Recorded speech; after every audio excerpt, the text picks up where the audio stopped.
Et aujourd'hui, nous recevons le président de la Chambre d'agriculture et de la pêche. Bonjour Jean-Christophe Gnotou. Bonjour. Merci d'être avec nous. On vous avait reçu avant votre départ à Paris. Vous êtes désormais de retour sur le territoire et on va faire le bilan de ce séjour en métropole notamment.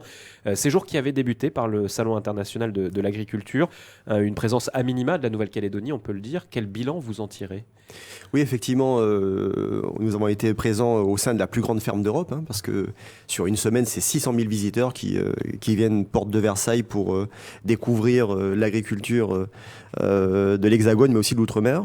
Et la Nouvelle-Calédonie, cette année, vous le savez, a eu un espace partagé au sein du village du Pacifique avec la Polynésie française et Wallis-et-Futuna, donc qui nous a permis malgré tout d'exister, alors que nous étions dans un environnement qui est quand même très difficile pour envisager un déplacement. En 2023 et 2024, la province sud et la province des îles avaient un stand extrêmement développé sur place. Et puis cette année, ça a été très compliqué. Donc nous avons représenté la Chambre d'agriculture et de la pêche, la Nouvelle-Calédonie, au sein de ce village du Pacifique, de manière mesurée, mais malgré tout avec de la présentation de beaux produits calédoniens. Ah oui, justement, c'était un petit stand avec une petite délégation, mais vous aviez tout de même des choses à mettre sur la table.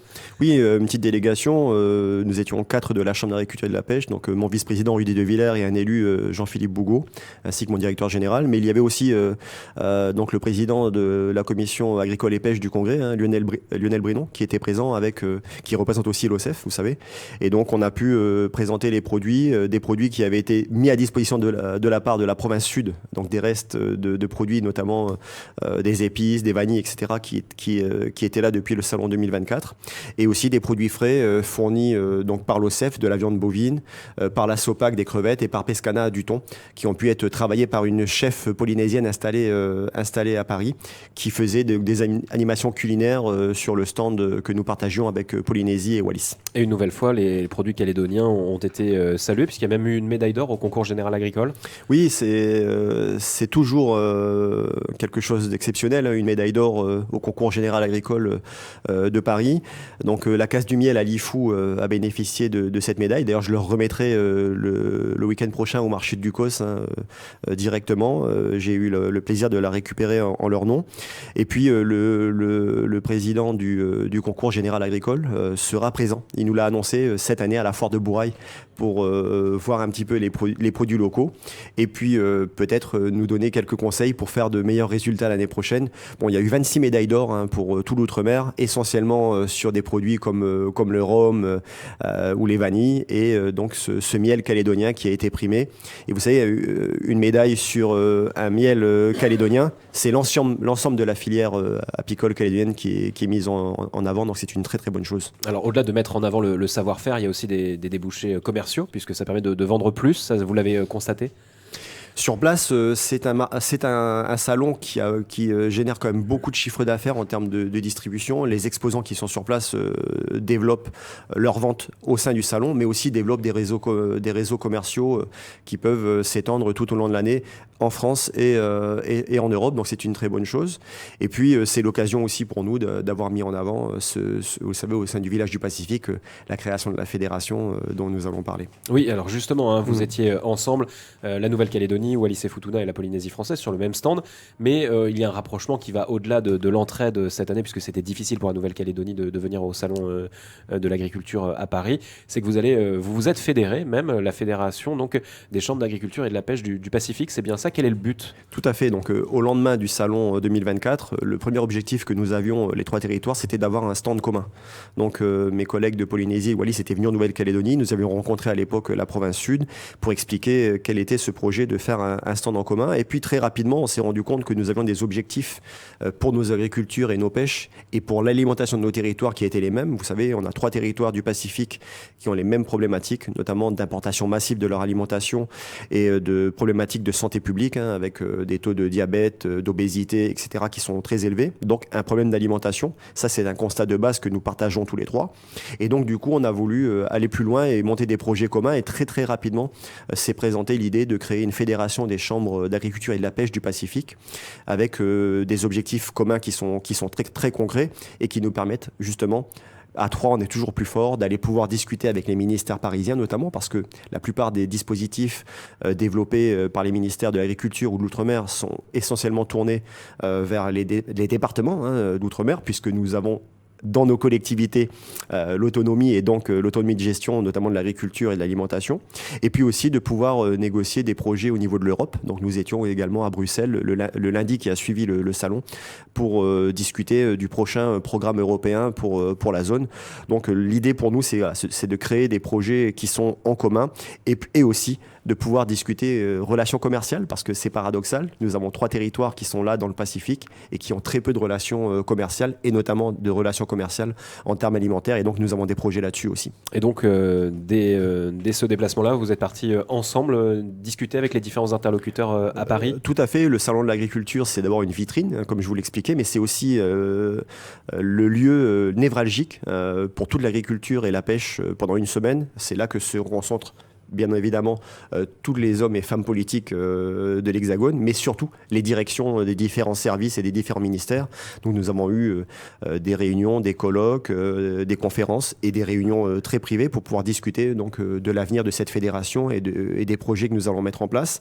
Et puis à Bruxelles également, le bureau des PTOM qui mettra en place dès 2026 le nouveau programme européen qui sera tourné vers la transition alimentaire. Donc nous sommes vraiment complètement axés là-dedans. Alors justement, l'échelon européen, il est important pour l'agriculture et la pêche en Nouvelle-Calédonie. C'est vers Bruxelles qu'il faut se tourner pour avoir des aides aujourd'hui? Aujourd'hui, on a des capacités d'obtention de financement et d'accompagnement technique au niveau des ministères parisiens, que ce soit de l'agriculture, mais surtout de l'outre-mer. Par contre, oui, l'Europe dispose de fonds très spécifiques pour ce qu'ils appellent les PTOM, et aussi les territoires associés.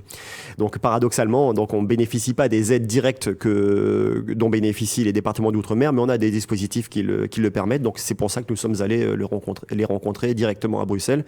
Et visiblement, donc on a des résultats qui seront très probants dès 2026. 2026, c'est demain. Donc il faut finaliser le dossier pour qu'on puisse le lancer 2026. Quel message vous avez fait passer? Sur quel type de projet l'Europe pourrait nous accompagner? Déjà, pour commencer, on a des vrais sujets en termes de formation. Pour qu'on ait des renouvellements de population dans nos métiers, il faut former des jeunes. Donc on a reparlé aussi au niveau parisien du nouveau lycée agricole qui pourrait du coup avoir un objectif de formation à l'échelle pacifique et non pas que Nouvelle-Calédonie. Il avait été annoncé lors d'un déplacement en 2023 d'Emmanuel Macron sur le territoire. Il a été annoncé au SIA 2024 par Emmanuel Macron, donc il y a un an. Et donc concrètement, c'est toujours dans les cartons ou est-ce que mai 2024... c'est toujours dans les cartons, donc il s'agit de le financer les études d'abord et ensuite de le lancer. Donc là, on lui a donné une dimension vraiment à l'échelle pacifique. D'autres projets qu'on souhaite mettre en place, c'est la mise en réseau des exploitations, c'est déjà le cas. Et par exemple, on va accompagner, la Nouvelle-Calédonie va accompagner techniquement la mise en place d'une production de fraises sur Tubuai, donc dans les îles australes en Polynésie, dès cette année. On veut accompagner aussi Wallis et Futuna, la mise en place d'un abattoir, parce que vous savez, comme le rappelle Otilone Tokotu, le président de la chambre de Wallis et Futuna.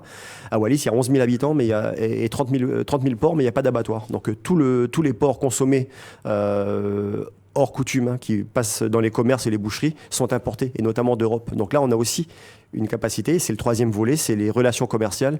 Et donc, nous souhaiterions démarrer dès cette année des exportations de produits, de viande, en collaboration notamment avec l'OCEF, de viande vers Wallis et Futuna et la Polynésie française. On nous annonce, compte tenu de la baisse de consommation en Nouvelle-Calédonie, on demande à nos producteurs de porc de baisser de 16% leur production cette année, à nos éleveurs bovins de baisser de 1000 veaux cette année, alors qu'on a à côté de nous donc, des territoires comme la Polynésie et Wallis qui importent massivement leurs protéines, et notamment de porc et de bœuf. Donc là, il y a un débouché et on pourrait finalement regagner ces 16%. Nos trois territoires, c'est 550 000 consommateurs et finalement très très peu de relations commerciales. Donc moi, je souhaite que nous puissions avancer sur les relations commerciales au niveau des produits alimentaires et notamment de l'agriculture. Ça pourrait aussi dans l'autre sens, pourquoi pas. Là, conjoncturellement, nous avons besoin de pouvoir vendre plus notre production puisqu'on en a trop pour le marché local et on a des marchés qui sont à côté de nous qu'il faut adresser. Donc dès cette année, avec le soutien de l'OCEF et donc du gouvernement de la Nouvelle-Calédonie, je l'espère, mais aussi du gouvernement polynésien, nous allons pouvoir exporter donc de la viande bovine pour adresser les consommateurs polynésiens, notamment certains restaurants ou certaines boucheries. Jean-Christophe Gnoto, comment va fonctionner cette fédération? Vous allez vous réunir en visio? Comment vous allez travailler et quel dossier vous allez porter en priorité? Comment ça va s'organiser tout ça? C'est intéressant comme question parce que lorsqu'on parle à Paris, ils ont l'impression qu'on a juste à prendre un ferry pour se rendre de Nouméa à Papeete ou à Mata-Utu. En fait, on leur explique qu'entre à Guadeloupe et Paris, il y a 7 heures de vol et c'est aussi quasiment le temps qu'il faut pour rejoindre nos deux capitales du Pacifique. Donc oui, on est très très loin et en même temps très proche. Donc il faut absolument que nous allions au bout de ce dispositif. La fédération, elle va fonctionner comment? De manière très simple. Je veux dire, on est dans une espèce de collégialité entre les 3 territoires, donc avec un comité directeur des 3 présidents et des 3 directeurs de ces chambres. Et puis nous allons mettre en place des projets dès cette année pour montrer l'efficacité que nous pouvons donner à nos agricultures, à nos pêches, mais surtout aux consommateurs locaux sur nos 3 territoires. C'est notre objectif dès cette année. Alors, en un mot pour terminer, Jean-Christophe Gnoto, c'est un déplacement qui valait le coup à Paris et à Bruxelles. Il fallait vraiment être présent et il y aura des débouchés. C'est ça que vous nous dites ce matin? Moi, c'est la première fois que je vais au Salon de l'Agriculture. J'ai toujours participé un petit peu de loin parce que j'ai envoyé plutôt des élus de la Chambre ou bien on a participé en collaboration avec les provinces notamment. Et en fait, je me rends compte qu'on ne peut pas. En fait, on se pose trop de questions ici. Est-ce qu'il faut y être, pas y être? Tout le monde y est. Par exemple, le village du Pacifique, cette année, a fait le buzz. On a clairement été l'une des attractions de ce salon, ne serait-ce que par l'union des forces que nous avons réussi à mettre en place. Les autres départements d'outre-mer ne se posent pas la question. Par exemple, la Réunion, qui est juste à côté de nous, c'est 1000 m² et la région Réunion met 1 million d'euros sur ça.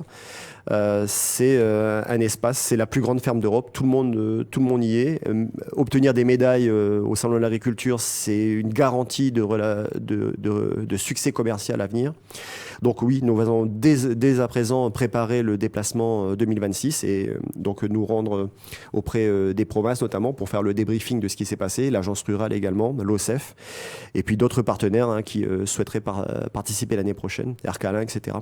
Parce que ça se prépare déjà d'une année sur l'autre.